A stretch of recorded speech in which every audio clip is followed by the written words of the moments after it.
작은 귀신이 갑자기 여리를 암살자들로부터 구해냈다. 강철이조차도 그 작은 귀신의 힘에 놀랐다.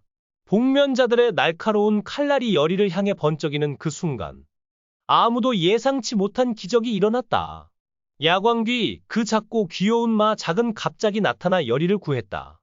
여리야, 물러서! 그녀의 앙증맞은 목소리가 폐가를 울리며 단 한 번의 손짓으로 복면자들 전원이 허공으로 튕겨져 나갔다. 칼날은 땅에 떨어지고 공기는 그녀의 기운으로 떨렸다. 강철이조차 눈을 부릅뜨고 경악했다. 야광귀, 너 대체 뭐야? 그의 목소리에는 충격과 경외가 뒤섞여 있었다. 여리는 멍하니 서서 믿을 수 없다는 듯 중얼거렸다. 작은, 이렇게 강할 수가. 야광귀는 단순한 귀여운 존재가 아니었다. 여리는 그녀가 자신의 외조모 넙덕보다 나이가 많다고만 알고 있었다. 하지만 진실은 훨씬 더 충격적이다. 야광귀는 강철이보다도 훨씬 오래된 존재, 조선의 태초부터 존재해 온 신비한 영혼이었다. 그녀의 작고 사랑스러운 모습은 모두를 속이기 위한 완벽한 위장이었다. 여리와 강철이는 그녀가 그저 장난기 많고 물건을 숨기는 귀신일 뿐이라고 생각했다. 하지만 그들은 완전히 착각했다. 야광귀는 자신의 진정한 힘을 숨기고 있었다. 그녀의 손짓 하나로 산을 무너뜨리고 강을 뒤바꿀 수 있는 무시무시한 힘이 있었다. 그 순간 폐가의 잔해 속에서 야광귀는 미소를 지으며 말했다. 여리야, 내가 좀 귀엽게 생겼다고 약할 거라 생각했지. 쯧쯧, 너도 아직 멀었어. 그녀의 장난스러운 말투와 달리 그녀의 눈빛은 깊은 지혜와 세월의 무게를 담고 있었다. 여리는 숨을 삼키며 물었다. 야광귀, 넌 대체 누구야? 왜 지금까지 힘을 숨겼어? 야광귀는 고개를 기울이며 대답했다. 내가 힘을 쓰면 세상이 뒤흔들릴 수도 있거든. 그래서 조심하는 거야. 하지만 너, 여리야, 내가 위험에 처했으니 나도 가만히 있을 순 없었지. 이 모든 것은 우연이 아니었다. 여리가 야광귀를 처음 잡았던 순간 그건 단순한 행운이 아니었다. 야광귀는 여리의 순수한 영혼과 강력한 주술을 감지했지만 그녀의 맑은 마음 때문에 경계를 풀었다. 야광귀는 본래 악한 자들의 음모를 막기 위해 존재한다. 그녀는 김봉인이나 풍산 같은 어둠의 세력을 감시하며 세월을 보냈다.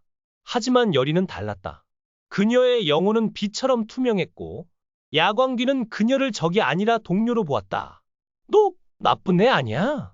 그래서 내가 좀 방심했지. 야광귀는 장난스럽게 웃으며 덧붙였다. 근데 이제부터는 나도 진지해질 거야. 강철이는 여전히 충격에서 벗어나지 못했다. 그는 이무기, 악신의 화신으로서 자신의 힘을 자부했지만 야광귀의 압도적인 기운 앞에서는 작아질 수밖에 없었다. 야광귀, 내가 이렇게 강했다면 왜 지금까지 숨어 있었던 거지? 그의 질문에 야광귀는 묘한 미소를 지었다. 강철아, 세상엔 내가 모르는 비밀이 많아. 내가 숨은 건 때가 오기를 기다렸기 때문이야. 그리고 그때는 바로 지금이야. 이 말은 섬뜩했다. 야광귀가 말하는 때란 무엇일까? 구화 예고편은 이 사건의 여파를 예고한다. 야광귀의 힘은 김봉인의 계략을 완전히 뒤흔들었다. 그는 복면자들을 잃고 분노에 떤다. 그 작고 하찮은 귀신이 어떻게 이런 힘을? 그의 손에는 한발귀의 붉은 부적이 들려있다. 김봉인은 한발귀를 이용해 여리와 강철이를 제거하려 했지만 야광귀의 등장으로 그의 계획은 물거품이 되었다. 하지만 김봉인은 쉽게 포기하지 않는다. 예고편에서 그가 풍산과 밀실에서 속삭이는 장면이 스쳐 지나갔다. 야광귀를 막으려면 고온의 설을 찾아야 한다. 고온의 서? 그건 대체 뭐지? 전설에 따르면 고온의 서는 태초의 귀신들을 봉인할 수 있는 주술서다. 하지만 그 책을 펼치려면 피의 제물이 필요하다. 김봉인은 누구를 희생시킬 계획일까? 여리? 강철이? 아니면 최원우? 여리와 강철이의 관계도 새로운 국면을 맞는다. 야광귀의 힘을 목격한 여리는 그녀에게 깊은 신뢰를 느끼지만 동시에 강철이를 향한 마음이 더 깊어진다. 예고편에서 여리가 강철이에게 말하는 장면이 나왔다.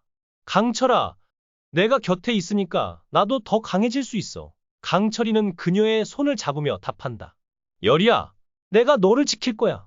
야광귀든 김봉인이든 누구도 너를 해칠 수 없어. 이 장면은 시청자들의 심장을 쿵쾅거리게 할 거야.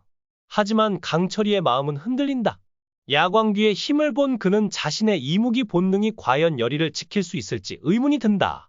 내가 정말 너를 지킬 자격이 있는 걸까? 야광귀는 이제 단순한 조력자가 아니다. 그녀는 열이와 강철이의 싸움에서 결정적 역할을 맡을 것이다. 예고편에서 야광귀가 마을의 오래된 신당에서 부적을 꺼내는 장면이 나왔다. 이건 넙덕이 남긴 마지막 선물이야. 열이 이걸로 팔척귀를 막을 수 있어. 이 부적은 단순한 주술 도구가 아니다. 넙덕이 죽기 전 자신의 영혼을 봉인한 물건으로 팔척귀와 한발귀를 동시에 소멸시킬 수 있는 힘을 지녔다.